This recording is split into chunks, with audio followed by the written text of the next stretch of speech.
Do you want me in here? Yeah, why not? Okay. I'll place this way over here. Okay, we're about to go live.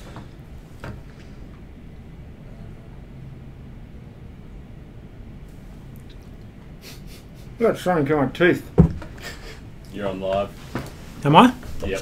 We are live. Yep.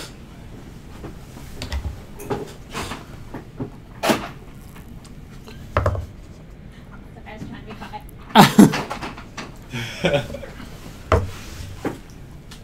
Hey guys, and welcome to Best Practice TV for 2018. This is just a quick update on what we're up to give you some insights onto what we're working on, what we're focusing on here at Best Practice. So we've been talking about our goals and targets here in our business. So we're looking at, and I guess it's some insight to you in terms of what's in our portfolio of improvements. Customer service for us is at the top of our list, with really having a close look at some metrics and numbers that we can track at the customer side of things. So I guess ultimately, we're ultimately passionate about helping you and your organisations with profitability, efficiency, growth focus, safety, environmental sustainability, security. That's what we're really passionate about. We're really passionate about helping your organisations improve. So I just thought I'd share what we're doing in terms of focusing on ourselves. So looking at obviously your consumption of our video side of things, we're looking at what we will be doing more of. So what you guys have been sort of giving us feedback on and asking questions around. Now, a lot of that's been around process flows and process mapping. So Beck and Jack, both here with me, been getting lots of questions on process flow charts for specific industries. So it's been fantastic to get that feedback. So we're obviously, that seems to be the thing that people are struggling with the most. So we're going to look at that internally and say, well, how can we do that more efficiently, more effectively for you guys? So that will be a measure for us in terms of our measure of success, is how many more questions we're getting per month around helping you guys understand how to dissect your organizations to then get some idea of where you could improve. So we'll go back. I would like you guys to go back and have a think about what are the 10 most common complaints or issues that arise with your customers, the 10 most common safety issues that you guys have, the 10 most common financial issues that you have. So think about, whether you're looking at quality assurance, which is all about customer satisfaction and customer experience improvement, financial improvement, and in financial improvement areas, obviously safety, or occupational health and safety, and environmental management, information security. So what are the 10 most common issues, not for you, but in the whole business? When you go and ask the whole business, what will be the whole business's response? And you might get something, from our sales team out here. They might say, this always happens. So you want to get some numbers around that. And then you can start to look at, okay, well, how can we minimize the number of times that happens? How can we reduce the impact it has on the customer, on our staff, our stakeholders? So we're going to look at what we can do here in terms of improvement.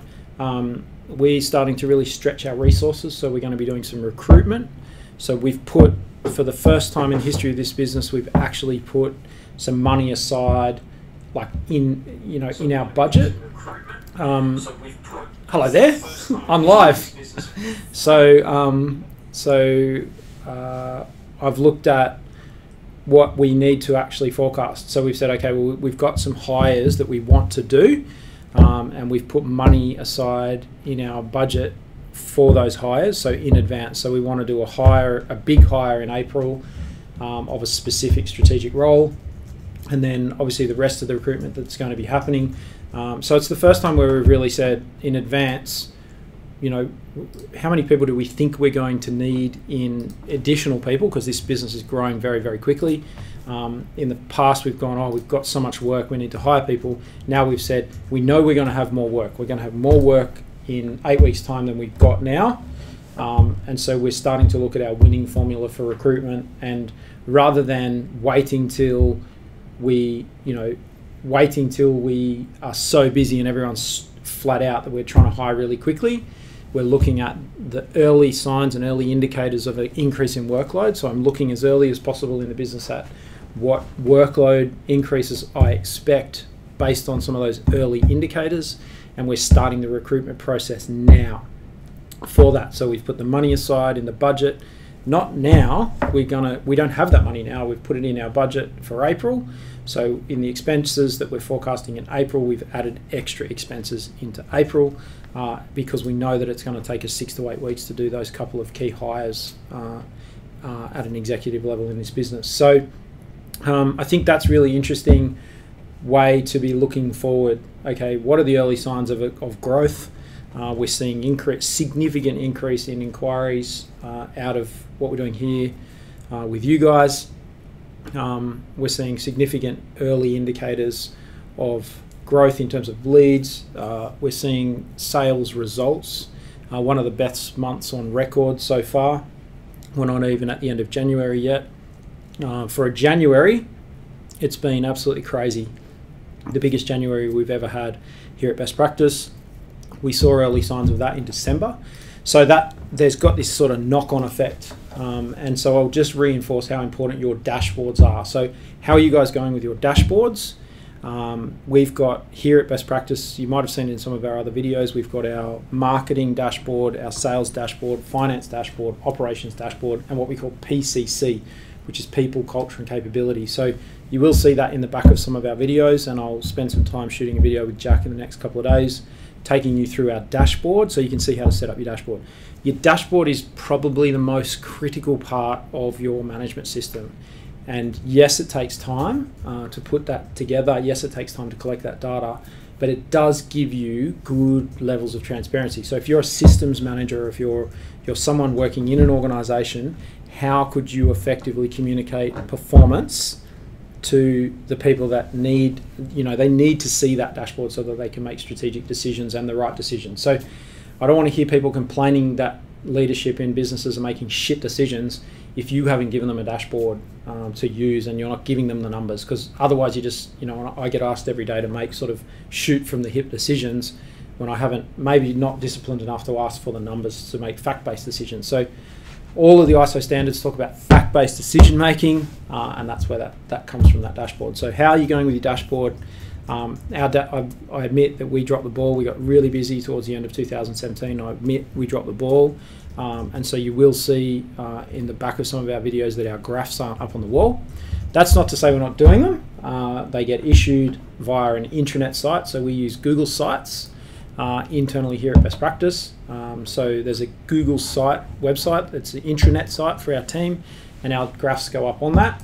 And it gets emailed to everybody in the business either Monday afternoon or Tuesday, which is the tracking of the week's data. So I admit that we didn't have the discipline for about half of November and all of December to print those, and in fact they're out there, they're not printed. Get them up on the wall. And I noticed in one of our other offices in the back of a virtual meeting that I had this morning, the graphs weren't up in our other offices either. So we've got it's one small thing that communicates performance and reinforces the importance of the dashboard. And if we don't put the importance on it, then how can we expect you guys to? So we're going to lift our game on that internal promoting of our performance. We're lifting our game on our business plan. So all of our executive met 2 weeks ago and reset our plan for this quarter. So here in Australia, we're in Q3 of the financial year. We've got obviously Q4 to go. Q3 and 4 are our busiest quarters. Q3 probably the busiest in terms of workload, and then Q4 probably one of the top scoring quarters in terms of sales every year. So each of the executives have prepared a 3-page slide presentation, and we use Google Slides. We share that document across the executive. So the leader of marketing, the leader of sales, the leader of finance, the leader of operations, the leader of PCC have all mapped out a 3-page business plan for their section of the business, which has got their 6 monthly actions, if you like, or tasks. So it's really simple. one slide of results, one slide of strengths and weaknesses, so a mini SWOT analysis, and then one slide of key tasks. So that's something that's now being communicated. That'll go to our board meeting, which is next Tuesday with our board, not for approval, but for an update of the board, so the board can say, hey, here's a few extra things we'd like you to work on, here's some other issues that you didn't consider. And the board members they were part of that workshop, but next Tuesday is that sort of final sign-off. The board here at Best Practice manages the balance sheet, and the executive manage the profit and loss. So that's just a bit of insight in terms of how this business works. And I, as the CEO, I report to the board. So I'm ultimately responsible on a day-to-day basis to manage the profit and loss, profitability of the business and the cash flow. And then the board manages the balance sheet. And I report to the chairman of our board. So that's sort of, I sit between, I'm like the meat in the sandwich, if you like, in terms of I've got to manage everybody's interests. I'm getting a giggle there, but yes, I am the meat in the sandwich. What else are we working on? So, big update in terms of ISO 45001. For those of you that are OH&S managers and want to know what's going on, ISO's released a update. It's looking like the 15th of March for the publication of ISO 45001, the ratification of that as a global, for the very first time in history, a global ISO standard.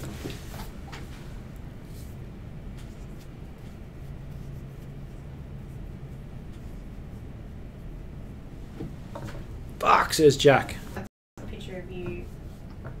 Picking my tooth. Thanks, Jack. Julio should be back on.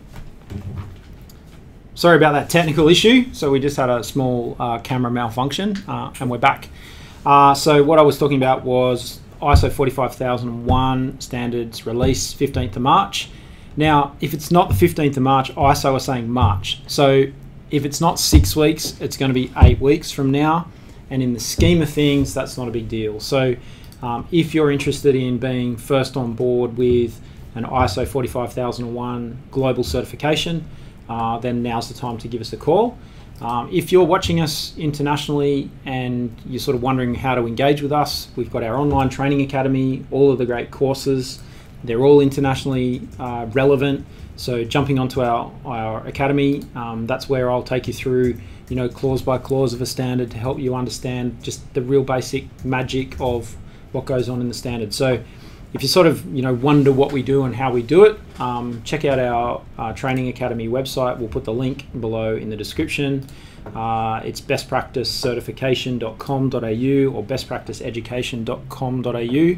bestpracticeeducation.com.au. It's got all of our ISO training courses.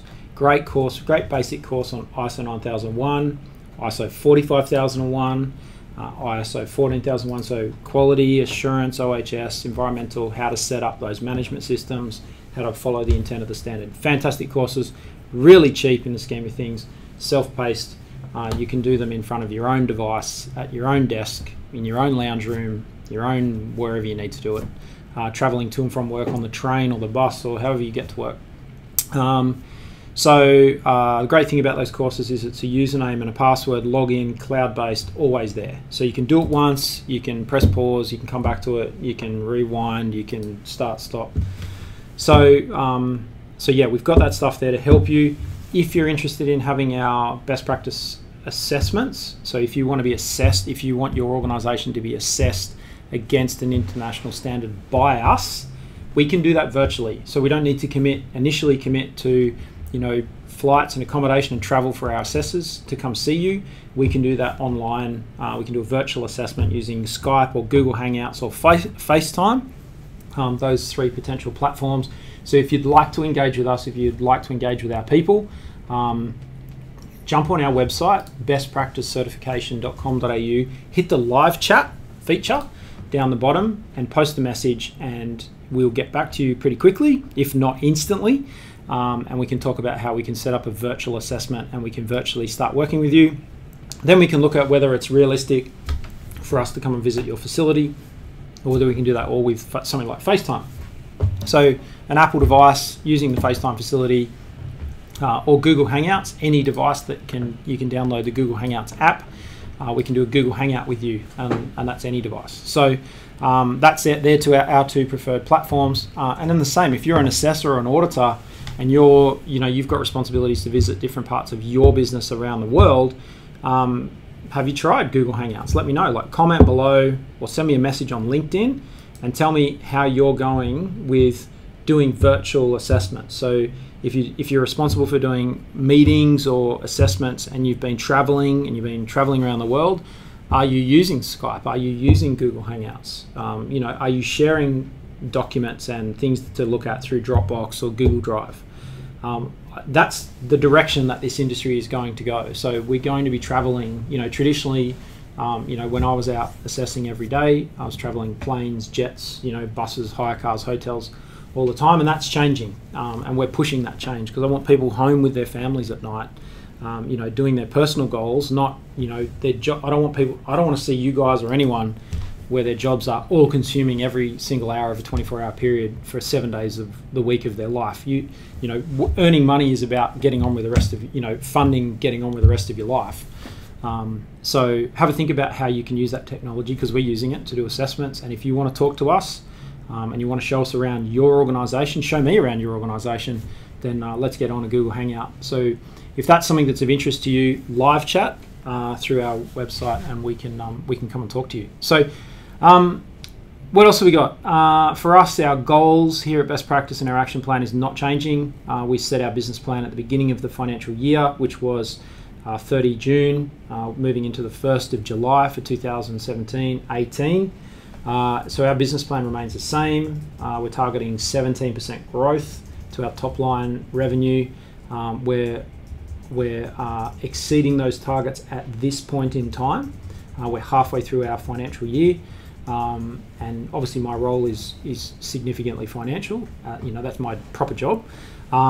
So that's all on track, and then our executives have got their business plan. So we're not changing any. For 2018, there's no New Year's resolutions here at Best Practice. It's get on with the goals we set ourselves last year and keep those projects on track. I find, I'm seeing a pendulum swing all the time of people saying, this is my New Year's resolution at work. Well, would you have not been better off preparing earlier than, thinking, coming back to work and going, right, this is what I'm going to do. What about all of your other priorities that you had? So I think it's important to be always thinking about your risks and always thinking about your priorities. That's why we recommend quarterly management reviews. So in your management system, doing quarterly management reviews, looking at that dashboard that we talked about, doing things like internal audits, setting those strategic plans. But the dashboard's really important. I can't reinforce enough. So what else have we got? We've got more YouTube, more LinkedIn videos coming your way. We've got more training courses being produced for the Training Academy that you can purchase. Webinars. More webinars. And a whole new look training. Whole new look training academy is being developed. Whole new look website.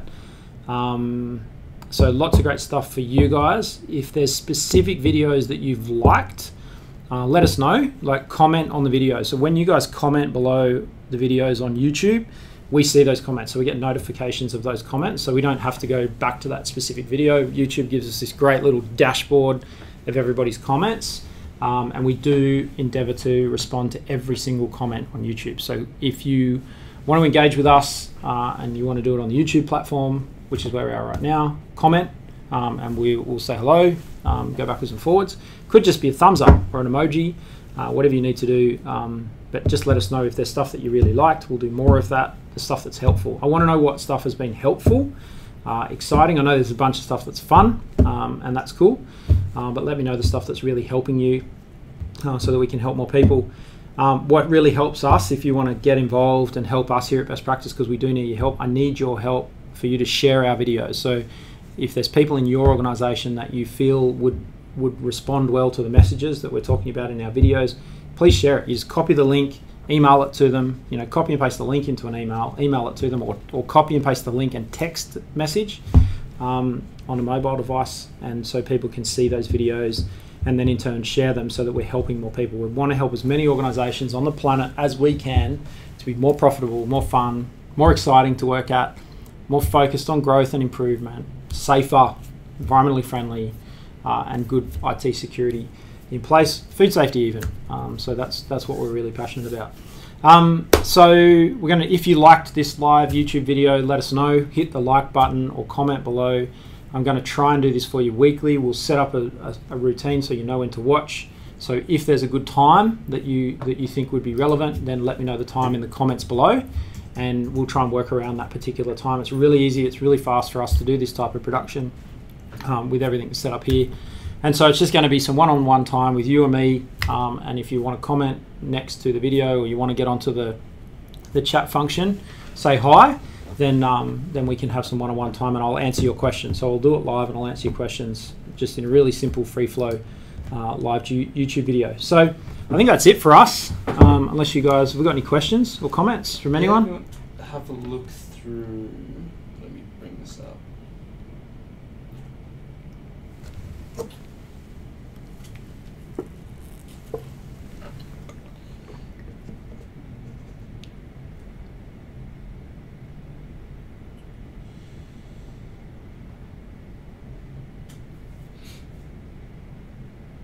I'm going to see if you can answer some of these. Okay, so hello. I'm doing some research to better understand why today's quality professionals come from, meaning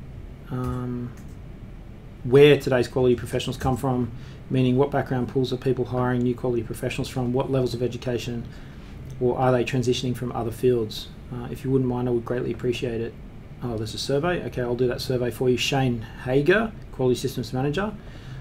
Shane, what we have got is we do prefer to hire people from other fields and train them in assessing against the standards, because we are about business improvement. So what we want to do is we want to bring in people that have got experience improving businesses, and then teach them how to use an ISO tool, because that's one of the fun ways that you can do it.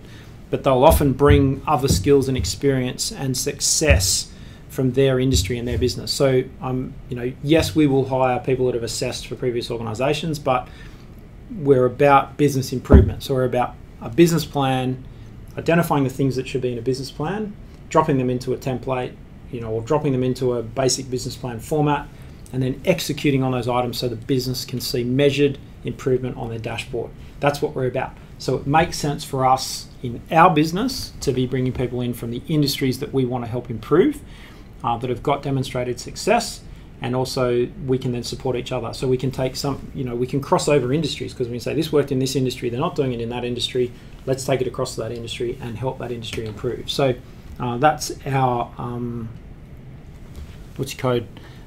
that's our strategy for recruitment. And I think just to comment on recruitment, it does take time. Okay,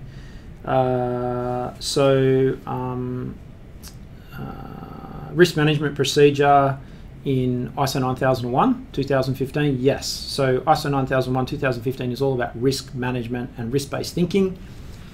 What are the 10 things that regularly upset your customers?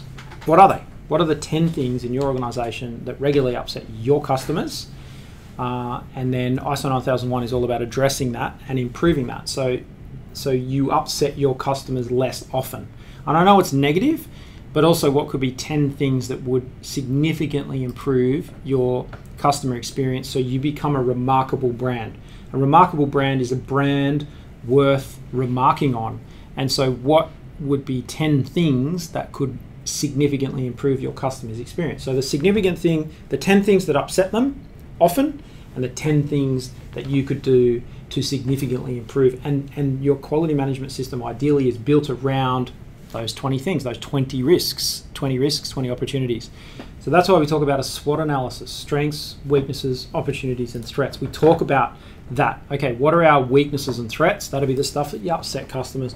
What are our strengths and opportunities? That'll be the stuff that you could do to improve your customer's experience. So yes, code again. That'd be the stuff to, yes, risk management procedure, ISO 9001. Same for safety, same for environmental management, any of the management system standards that, we have a lot of fun playing with and pulling apart and criticizing, but they're a great platform for improving the business. Okay, I won't let the phone go off this time. Okay, so here's someone who hasn't started their 2015 transition. I've been asked by a company to help out get ready for their transition. So they haven't started yet. That's important because your transitions are due. So the drop dead date for when your certification will be cancelled is October 2018, September 14th, 2018. If you haven't transitioned, your certification will get cancelled.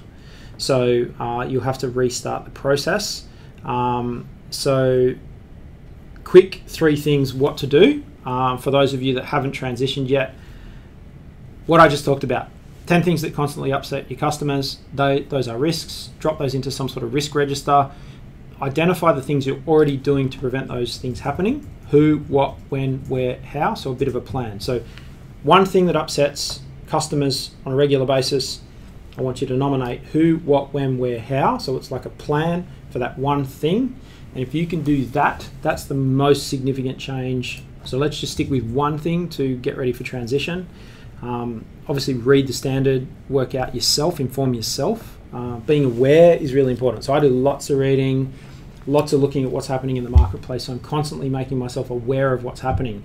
So it is really important for you guys to do the same thing, make yourselves aware. And you know what, it's crazy how many people just don't read the standard, and it's not scary. And I'm not sure why people sort of procrastinate on actually learning the intent of the standard. It's not rocket science.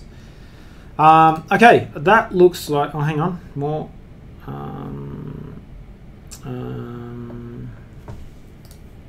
Okay. Should industrial secrets be registered with the QMS? No. Well, of course, the way you're going to operate, but if you've got, we manufacture a product and its formulation contains industry secrets that only 2 or 3 employees have access to, well, of course, that's your stakeholder analysis. So, no, you don't publicly document that stuff. One of your stakeholders, the person who has that intellectual property, requires that stuff be kept secret. So you write in your quality system that it's kept secret. You write in your quality system that information is only available to those people. So, no, you don't publicly document things. If a stakeholder in your organisation has a requirement, your quality system is about identifying your stakeholders' requirements. So for securing industrial secrets, that should be part of your, have you done a stakeholder analysis? Who are the stakeholders? So if you've got a whiteboard or a bit of butcher's paper, identify the stakeholders in your organisation. I think we've got a video on that, Jack. We did stakeholder analysis in our channel. So go check out the stakeholder analysis video in our channel and look at what their requirements are. So no, that's crazy. Okay.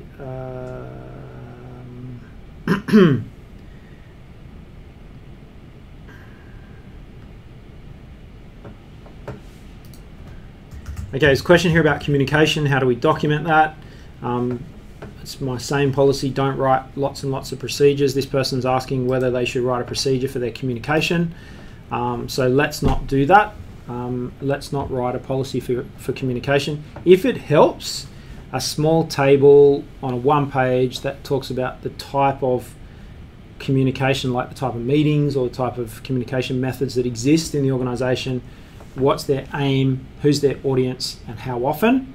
Just a basic table. But please don't go and write a procedure, because there's no requirement to write one unless, going back to stakeholder analysis, a stakeholder specifically requires it.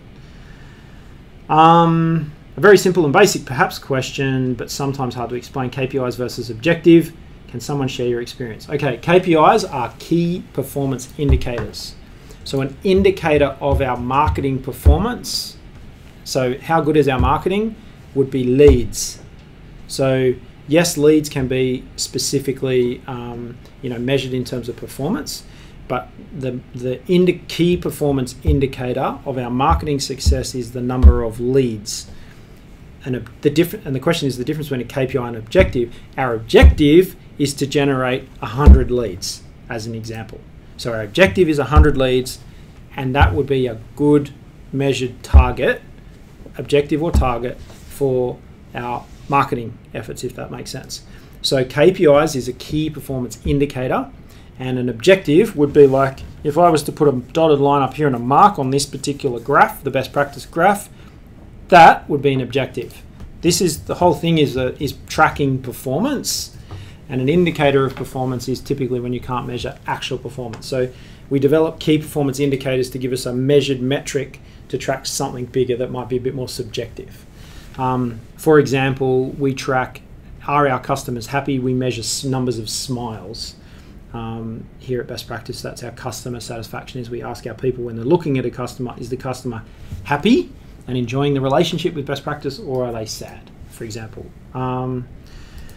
Okay, I think that's it for questions for today, because I think we probably should wrap up in terms of time. Have you guys got any other questions or anything I've missed? Okay, so I've got Jack and Beck helping me today. Thank you to them.